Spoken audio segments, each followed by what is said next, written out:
You ever hear a story so crazy it makes you stop whatever you're doing and just listen? Like the kind of thing you'd think only happens in movies, but nope. This one happened in a regular neighborhood with regular people in a regular old pool. But trust me, there was nothing regular about what went down. It all started on one of those scorching summer afternoons. You know the kind. Sun beating down so hot the sidewalks shimmer, kids whining about popsicles melting too fast, dogs sprawled out in whatever shade they can find. In the middle of all that, the neighborhood pool was the one safe haven. That's where everyone was, splashing, laughing, lounging like nothing in the world could ruin the vibe. And then came Malik. Malik was 12. Skinny kid, sharp eyes that never seemed to miss a detail, always carrying around this little black backpack like it was part of him. Most kids carried phones or video games, but Malik, he carried notebooks, papers, sometimes even printouts he found at the community center. He was different, quiet, observant, but smarter than most grown folks gave him credit for. That day, he walked through the pool gate with his towel slung over his shoulder, goggles dangling from his fingers. Nothing unusual. His mom had paid the HOA dues, same as everyone else. He wasn't breaking no rules. He wasn't sneaking in. He just wanted to swim, cool off, and maybe forget for a little while that in this neighborhood, not everybody looked at him the same way they looked at the other kids. At first, everything was fine.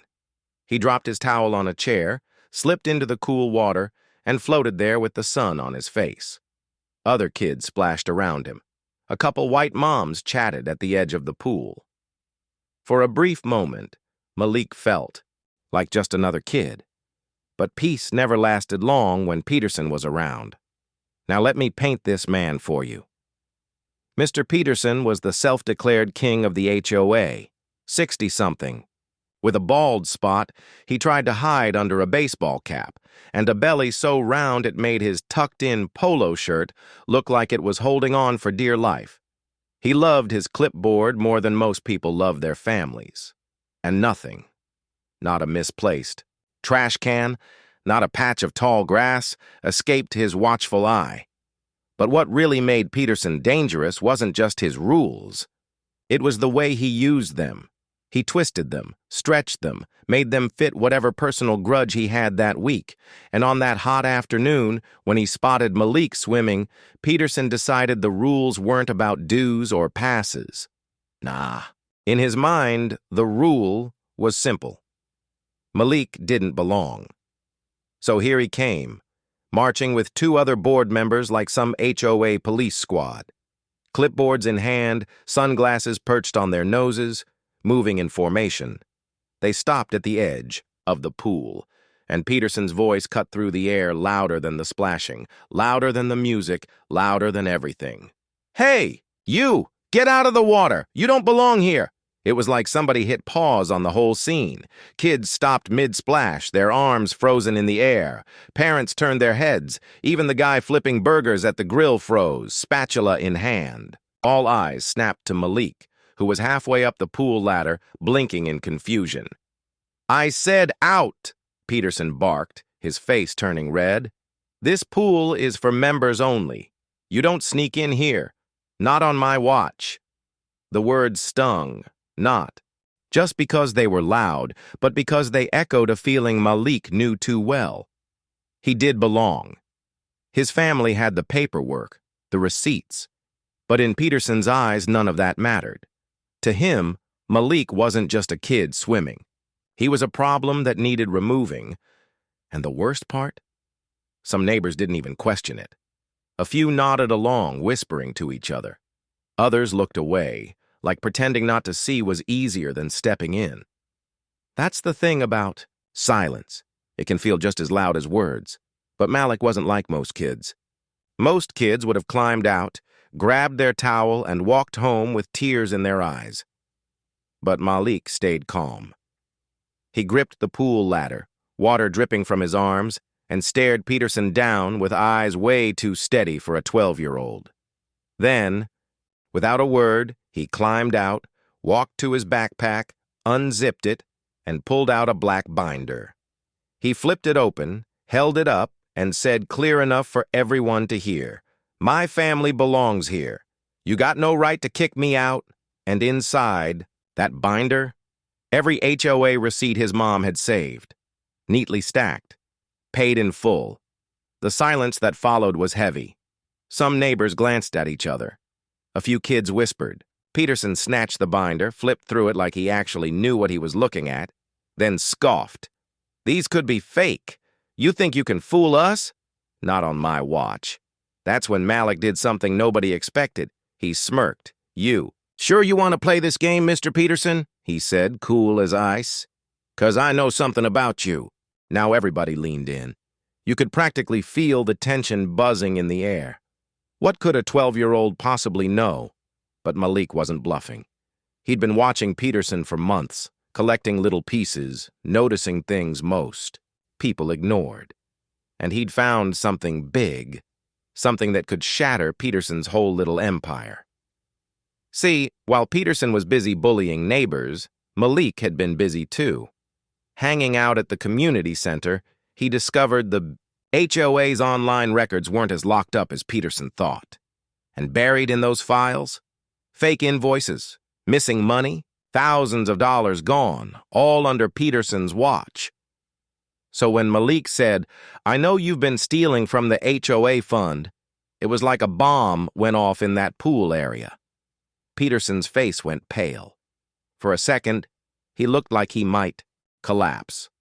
But then, instead of denying it, instead of brushing it off, he leaned in close and hissed, "You better keep your mouth shut, boy, or you're gonna regret it." And that right there was the moment Malik decided this wasn't just about swimming. This wasn't just about him. This was about every single person Peterson had ever bullied. And Malik wasn't gonna run. He was gonna fight, not with fists, not with shouting, but with something way more dangerous: receipts. And that's when the tables started to turn. Now, if the story ended right there with Malik calling Peterson out by the pool, it would have been good enough. Neighbors would have whispered, maybe somebody would have clapped, and Peterson would have slunk away red-faced. But nah, this story wasn't close to over, because calling out a man like Peterson, that was just poking the hornet's nest. And Malik, he had no idea just how deep this thing really went. See, Peterson wasn't the kind of guy who let things slide. He thrived on control. He fed on fear.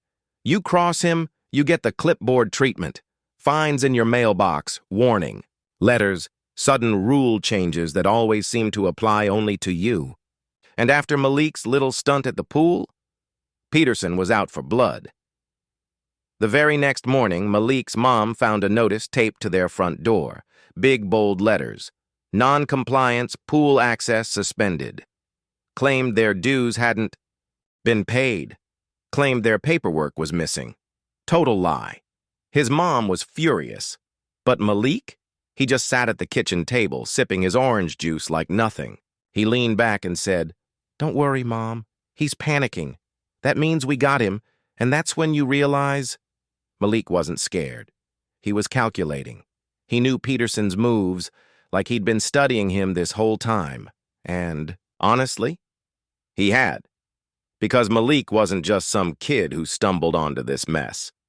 He was curious, always asking questions, always noticing what others ignored. At the community center, he'd overheard grown folks grumbling about dues going up every year, but nothing new ever getting fixed. He'd seen neighbors forced to repaint their mailboxes 3 times in one summer, while Peterson's own lawn looked like a jungle. And every time someone complained, the answer was always the same. That's the rule. But rules didn't explain where the money went. Rules didn't explain why the HOA budget didn't add up. Malik, with his notebooks and binders, started digging. He'd hang around the office pretending to wait for his mom. But really, he was watching. Watching Peterson lock his file cabinet, watching which drawers he left keys in, watching the passwords. He typed a little too slowly on his laptop. And one day, when nobody was looking, Malik caught just enough of a password to piece it together later at the community computer lab, And that's how a 12-year-old cracked into the HOA records. What? He found? Who? Invoices to companies that didn't exist. Payments sent to accounts that traced back to, guess who? Peterson's relatives. Thousands of dollars marked as maintenance fees that never made it to maintenance. Malik printed every page, stacked them neatly in his black binder, and carried it everywhere like a weapon. But here's the thing. Knowing the truth wasn't enough. You had to prove it. And Malik knew if he went up against Peterson alone, nobody would believe him. He was just a kid. Peterson was the president. So Malik needed allies.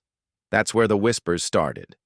First, it was Mrs. Callahan, the old lady who always watered her flowers at the crack of dawn. Malik handed her one page, showed her the numbers, and said, "Does this look right to you?" She squinted, frowned, and muttered, "Well, I'll be..." Next, it was Mr. Lopez, the dad who'd been fined 3 times for his kids leaving bikes in the driveway. Malik showed him another page. Lopez's jaw clenched. He said, "Peterson's been bleeding us dry." Word spread like wildfire, but quiet at first. Neighbors leaning over fences, whispering in driveways, lowering their voices. At the pool, people started looking at Peterson differently. Not with fear, but with suspicion. And Peterson? Oh, he felt it,